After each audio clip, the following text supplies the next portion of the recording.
Pessoal, isso aqui é um vídeo longo, de um pouco mais de 3 minutos, em que eu conto algumas ações do governo Bolsonaro desde 2019 até este ano de 2022, em que também eu menciono as injustiças criadas pela esquerda e pela grande mídia, injustiças e mentiras criadas pela esquerda e pela grande mídia acerca do governo. Assista aí, eu espero que vocês gostem. A data, meus amigos, é 1º de janeiro de 2019. E assume a presidente da República, Jair Bolsonaro, dando fim ao reinado de 16 anos de PT. O novo governo fez planos para o futuro, como desinchar a máquina pública, reduzindo assim os gastos públicos.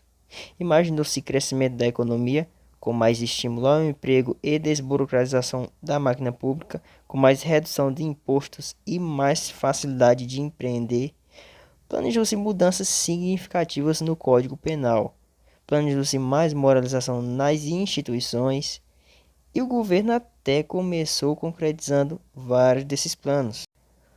No primeiro ano de governo, ou seja, em 2019, o governo apresentou ao Congresso Nacional uma PEC que visava promover uma reforma na Previdência, a fim de promover mudanças no sistema para que ele não explodisse mais na frente e ninguém mais se aposentasse, né?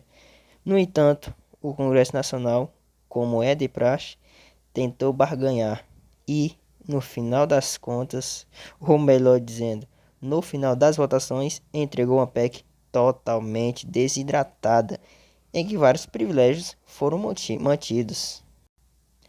Também no ano de 2019, o governo federal apresentou ao Congresso Nacional o chamado Pacote Anticrime, que eram várias leis que modificariam vários pontos da legislação penal, como o aumento da pena para vários tipos de crimes, o aumento máximo de pena que alguém pode cumprir de 30 para 40 anos e vários outros pontos.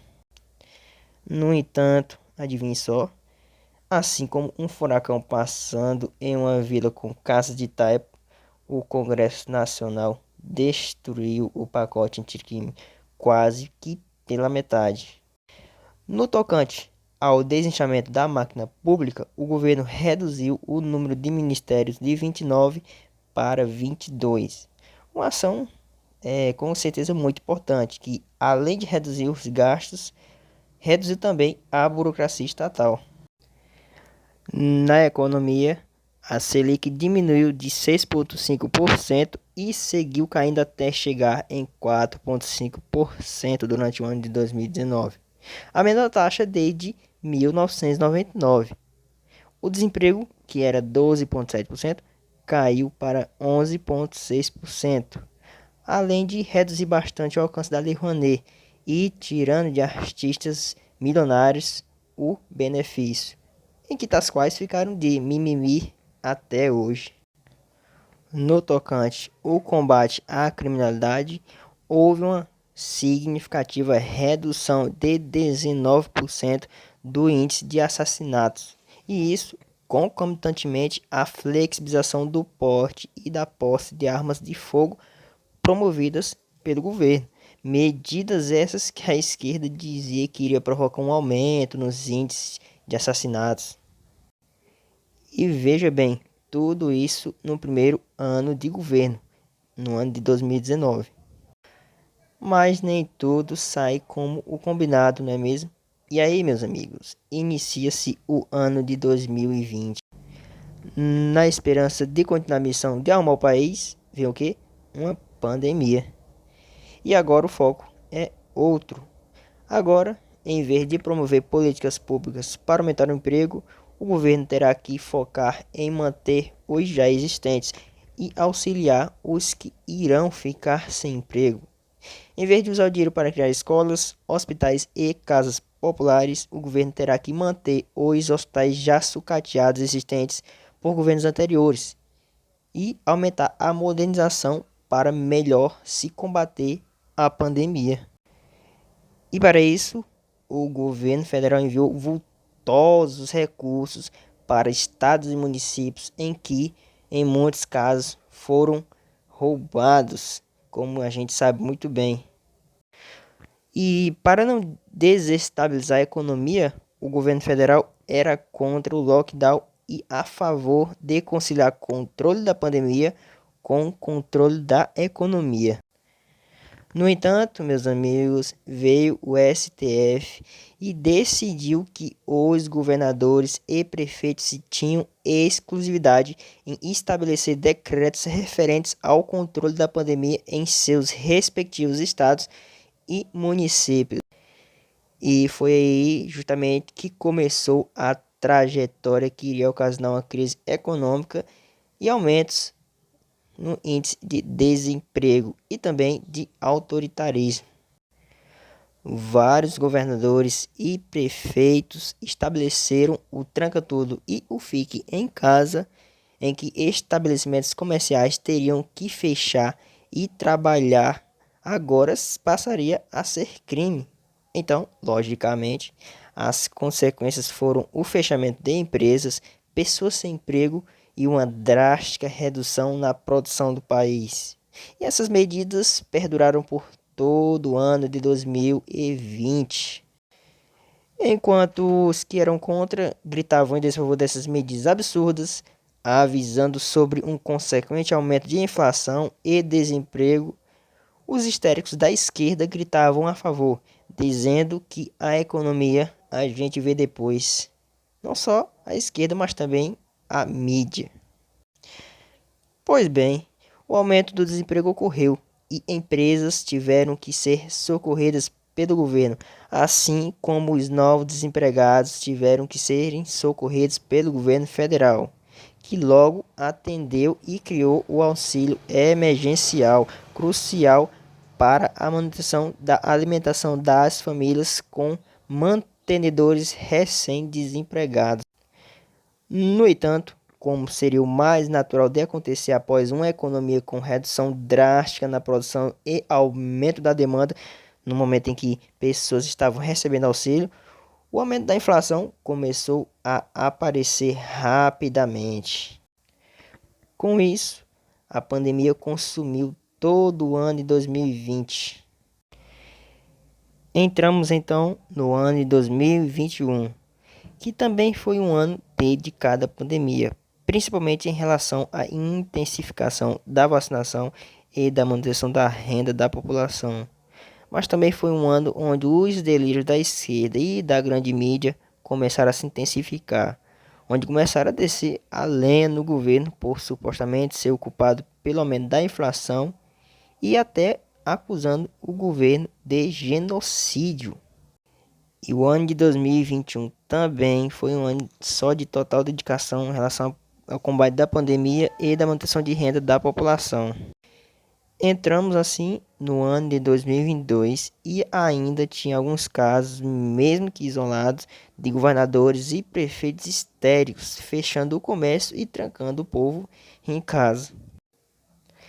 Não bastando os males já causados pela pandemia, inicia-se no segundo mês do ano um conflito entre a Ucrânia e o terceiro maior produtor de petróleo do planeta, a Rússia.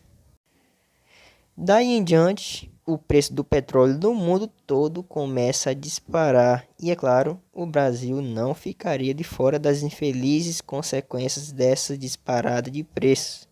Então, começa-se a haver um aumento nos combustíveis aqui, assim como no mundo todo. E quando se parecia que as coisas melhorariam, elas começam a piorar. Com o aumento da gasolina, do gás de cozinha e do óleo diesel, no país como o Brasil, que depende demais desses elementos para transportar mercadorias pelo país, começou a aumentar o frete e, claro, das mercadorias transportadas. E, ignorando o claro envolvimento da pandemia e do conflito entre Ucrânia e Rússia, além de ações de governadores e prefeitos que destruíram empregos e empresas, a esquerda e a grande mídia intensifica seus delírios de que o presidente Bolsonaro era o culpado da crise econômica do Brasil. Tudo era culpa dele: o desemprego, as empresas fechadas e a alta da inflação.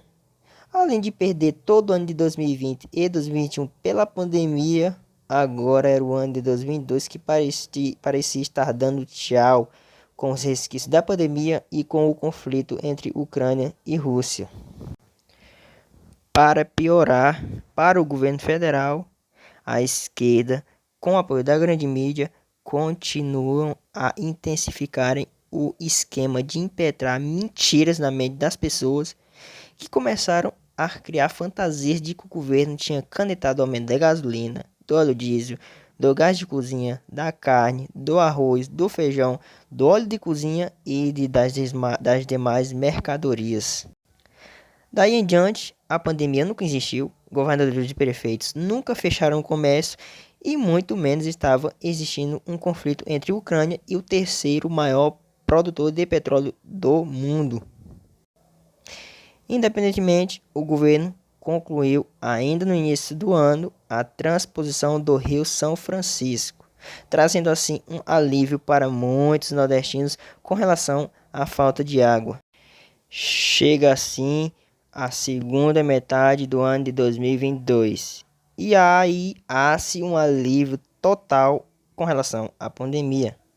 Chega novamente um ano em que o governo federal pode começar a trabalhar para o país de verdade.